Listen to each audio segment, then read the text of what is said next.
Hello everyone. So today in this video we are going to solve a question of LeetCode, that is remove all adjacent duplicates in string 2. This is 1209 question LeetCode and this comes under medium category. Alright, so let's start with the problem statement. You are given a string s and an integer k. A k duplicate removal consists of choosing k adjacent equal letters from s and removing them, causing the left and right side of the deleted substring to concurrent together. We repeatedly make k duplicate removals on s until we no longer can. Return the final string after all such duplicate removals has been made. It is guaranteed that the answer is unique. So basically in this question we have given a string and we need to remove k elements, k repeated elements. Okay, so let's see. In the first example we have k equal to 2. So when k is equal to 2 and the occurrence of each character is only 1, so we cannot remove any element from here, so we will just return the same string. Similarly, let's see in the second example. In the second example we have k equal to 3. So we can remove characters only when the count is 3 and they are all adjacent. Adjacent means they are all in the linear order, or we can say they are all together. Okay, so let's see. We have E 3 times and C 3 times. Okay, so first we will be removing these characters from here, as here it is given. So after removing these characters, the string will become something like this. Now these three are in a row. When these are in the row, then we will be removing these three. Okay, so after removing these three, the remaining string will be this 3 times d and 2 times a.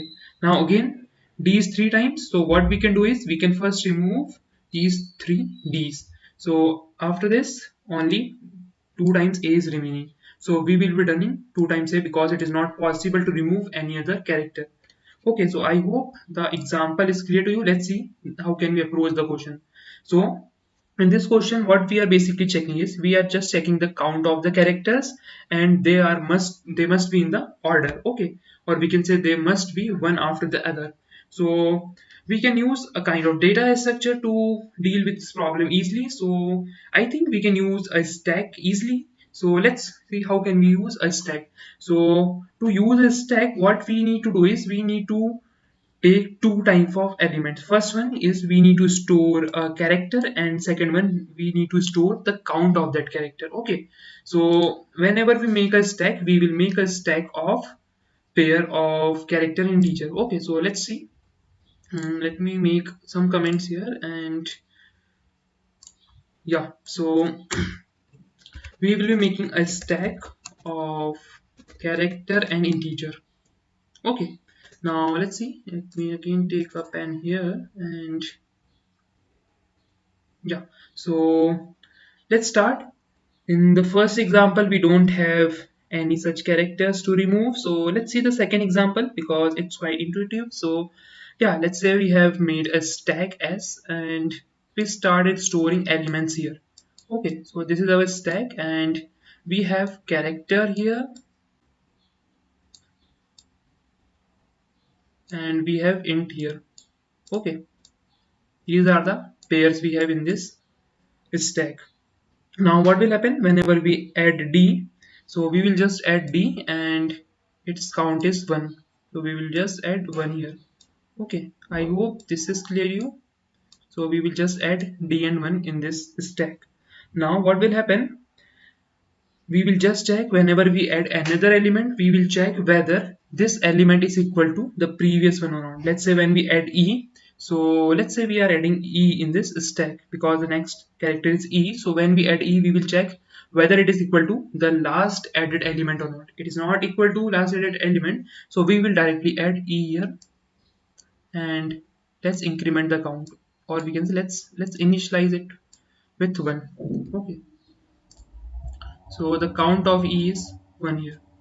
Now again we encounter a E, like we have just completed the iteration of first two characters. Now we have E.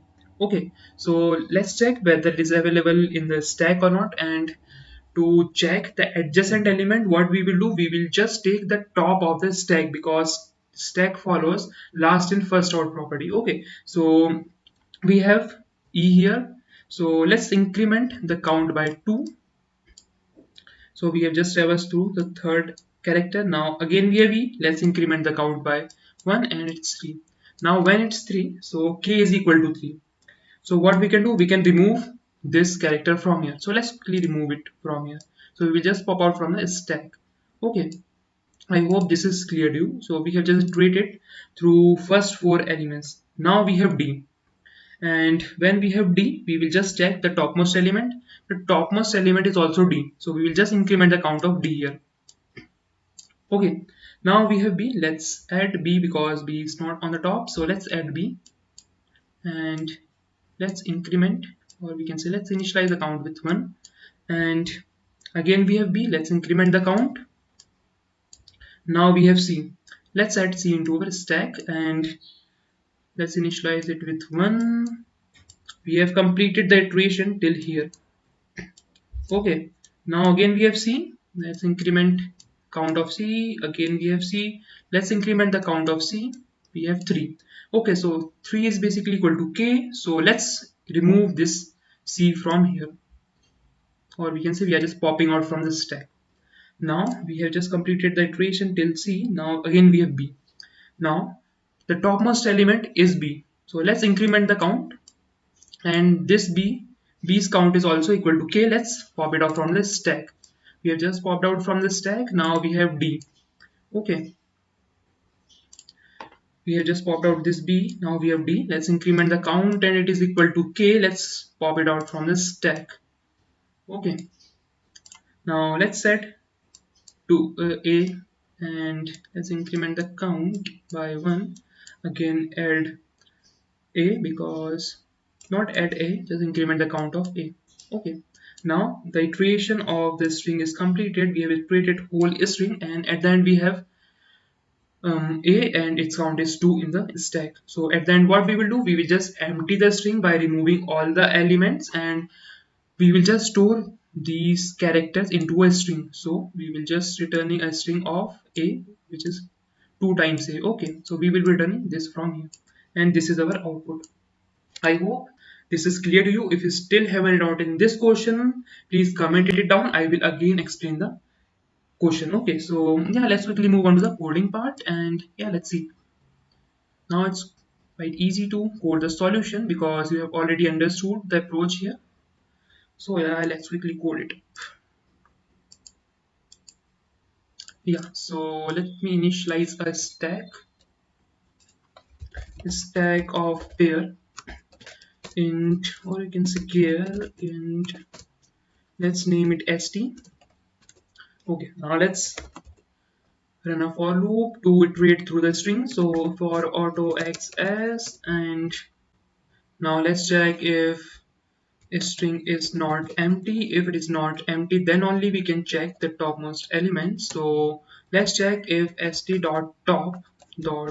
So basically we are checking the topmost element because we need to match the character, like access character of a string, and we need to check the previous character which we just added to the stack. So we are just checking if st.top.first is equal to x. Then what we can do, if it is equal to x, then we can increment the count of that character. So let's increment the count. So let's increment st.top.second plus plus. Now if the count is equal to k, then we will just pop it out from the stack. Okay, so if st.top.second is equal to x, sorry, it is equal to k. If it is equal to k, then we will just pop out from the stack. So st.pop. I hope this is clear to you at the end. Else in this condition what we will do, like if the character is not equal to the last entered character, then we will just add a new pair into our stack. So st.push make pair of x comma 1. We have just initialized it with 1 because the count is 1. Okay, now let's check if, like else the stack is empty. If the stack is empty, then what we will do, we will just use this statement because we will again adding a character into our stack. Okay, so st.push make pair of x comma 1. All right, Now we have just completed the stack operations. Now we just need to take all the elements from stack to string. So let's initialize the string here. String answer is equal to empty string. Now let's check if stack is empty. If stack is empty, then just return from here a empty string. Else what we will do, we will just make our string. Okay, so let's run a while loop until string is not empty. Sorry, until stack is not empty. So st dot empty, and let's add the elements into our answer string. So we will be using a function of string. So let me use answer dot append. In answer dot append, what we just pass is, first we pass the count of characters, and the second parameter is we pass the character which we need to add into the string.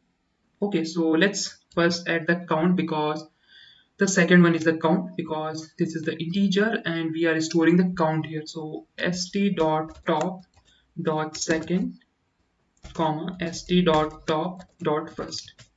This will just store all the elements of the stack. Okay, now the elements of the stacks are in the reversed order. So let's just reverse the string, then we will just return from here. So reverse the string answer dot begin and answer dot end. I hope this is fine. Let's just return answer from here and let's just run it.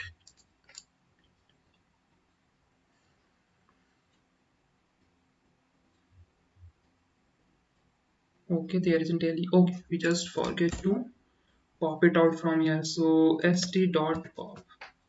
All right.